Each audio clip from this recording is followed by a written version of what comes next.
On this meeting, Gil Hoffman is a chief political correspondent for the Jerusalem Post and joins us now from Jerusalem. Thank you very much for talking to us. First things first, what do you think is likely to be top of the agenda when Netanyahu and Trump come face to face? Two issues. Number one, Iran taking a new approach that could be more effective in stopping Iran from getting a nuclear weapon that would endanger the region and the world. And number two, the Palestinian issue, restarting the peace process after 8 years. We have to understand, when George Bush was there in his last year in office, there were more than 100 meetings between the Palestinian leader Abbas and the Israeli Prime Minister Ehud Olmert. After Obama failed in reassessing his approach, taking an approach that would be more anti-Israel, it didn't convince the Palestinians to make any concessions. Now, with a new president, there can be a peace process again that can take off from where George Bush left off and make progress. It's a new president, but perhaps it's an unpredictable one in the White House at the moment with Donald Trump. What is the Israeli government expecting from the Trump administration, or at least hoping for? Well, we know what Donald Trump has said, and sometimes politicians keep their promises, you never know. He said that the chances of reaching peace between Israel and the Palestinians rise exponentially when the Palestinians and the world know that America is on Israel's side.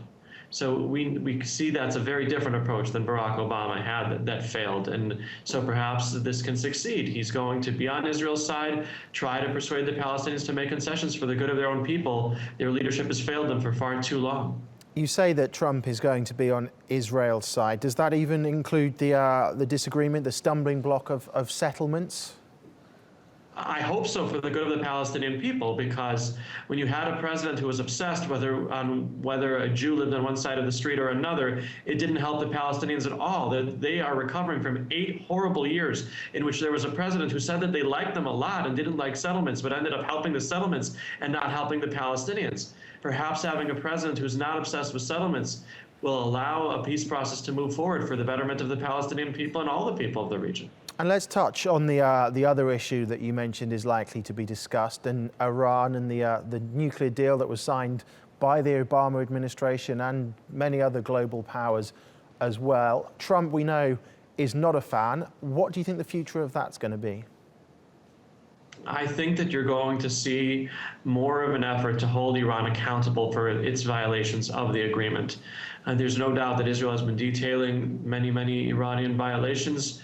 There was no point in presenting them to the previous administration that was so wedded to this agreement that they would have turned a blind eye and done nothing.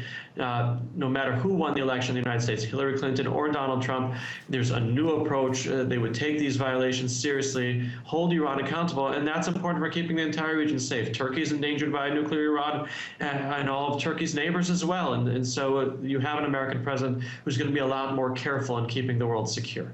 Okay, thank you very much for talking to us.